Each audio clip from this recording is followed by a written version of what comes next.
இயேசு கிறிஸ்துவின் இனிதான நாமத்தில் இன்றைய ஆவிக்குரிய சிந்தனைக்கு உங்களை அன்புடன் வரவேற்கின்றோம். இப்போதும் ஒரு பாடலுக்கு பின்பு உங்கள் சிந்தையை தெளிவிக்கும் ஆவிக்குரிய செய்தியை கேட்கலாம்.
ஆண்டவர் இரட்சகருமாக இயேசுவின் இனிதான நாமத்தில் உங்களை வாழ்த்துகிறேன். இந்த நாள் நம்முடைய ஆவிக்குரிய சிந்தனைக்காக 1 ராஜாக்கள் 19ஆம் அதிகாரம் 4, 5 வசனத்தை நான் வாசிக்கிறேன்.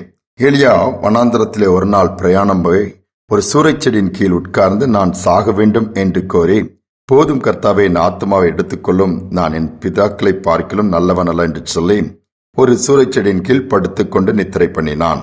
அப்பொழுது ஒரு தூதன் அவனை தட்டி எழுப்பி எழுந்திருந்து போஜனம் பண்ணும் என்றான். அவன் விழித்து பார்க்கும் போது இதோ தலையில் சுடப்பட்ட அடையும் ஒரு பாத்திரத்திலே தண்ணீரும் அவன் தலைமாட்டில் இருந்தது. அப்பொழுது அவன் புசித்து குடித்து திரும்பவும் படுத்துக் கொண்டான். எலியாவுடைய நாட்களிலே நடந்த காரியங்கள் வேதத்திலே அழகாக 1 ராஜாக்கள் புஸ்தகம் 17ஆம் அதிகாரத்திலிருந்து வாசிக்க முடியும். வானத்திலிருந்து அக்கினியை இறக்கி கர்த்தரை தேவன் என்று நிரூபிக்கிறார். பலத்த காரியங்களை கர்த்தருக்காய் செய்ததோடு மட்டுமல்ல, ஆண்டவர் மேல் அவ்வளவு பக்தி வைராக்கியமுள்ள ஒரு தீர்க்கதரிசி. இசபேல் என்கிற ராகாப் ராஜாவுடைய மனைவி சொன்ன வார்த்தையின் மூலமாக சோர்ந்து போய் இனி வாழ்வதற்கு அர்த்தம் அல்லன்னு சொல்லி அப்படியே வனாந்தரமாய் நடந்து போய் சாகலாம் என்று சொல்லி சூறைச்செடியில் படுத்திருக்கும் பொழுது ஆண்டவர் பார்க்கிறார்.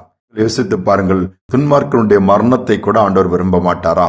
தன்னுடைய தீர்க்கதரிசியின் மரணத்தை ஆண்டவர் விரும்புவாரா என்ன? நேரா ஒரு தூதனை அனுப்புகிறார்.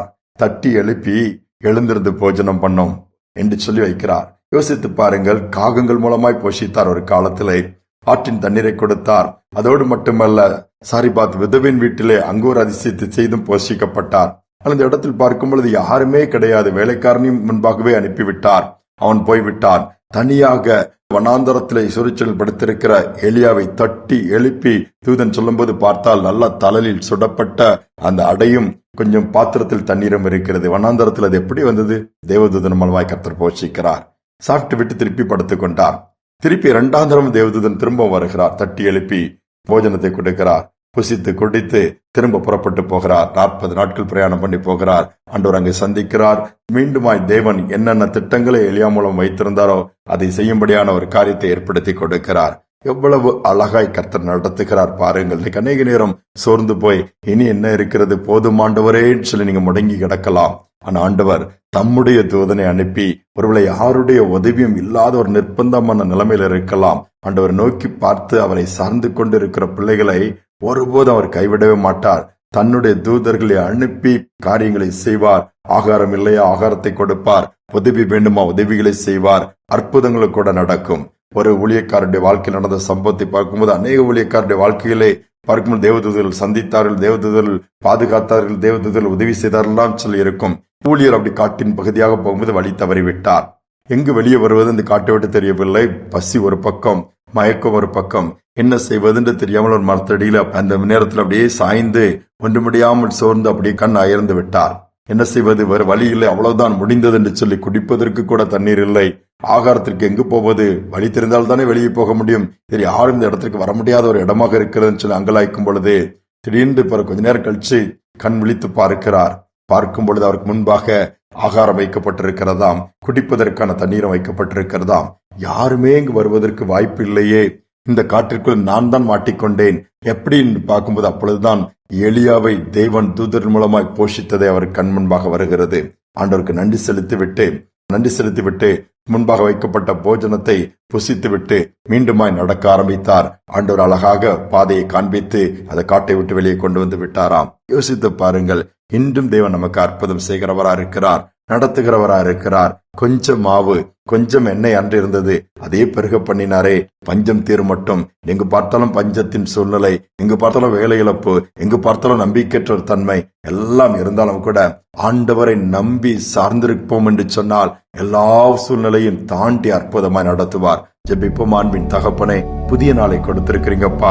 அங்கலாய்ப்போடு கூட கட்டுகளோடு கூட எல்லா பக்கங்களிலும் பாதைகள் அடைக்கப்பட்டு விட்டது.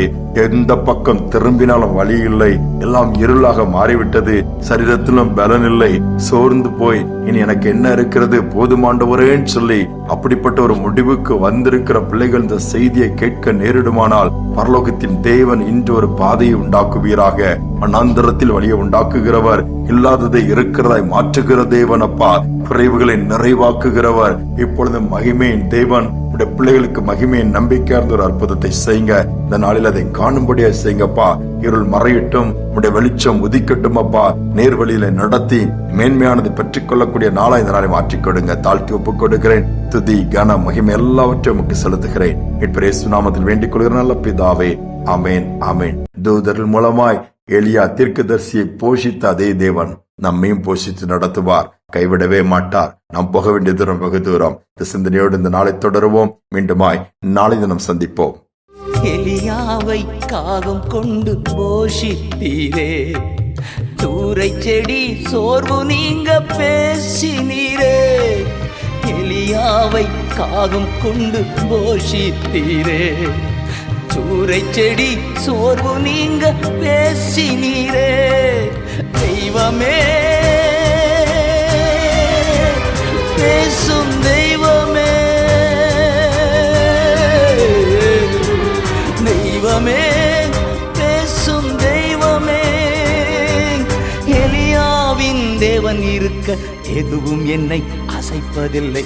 எலியாவின் தேவன் இருக்க எதுவும் என்னை அசைப்பதில்லை. உங்க ஊழியம் நான் ஏன் கலங்கணும், அழைச்சது நீங்க நடத்தி செல்வீங்க. உங்க ஊழியம் நான் ஏன் கலங்கணும், அழைச்சது நீங்க நடத்தி செல்வீங்க.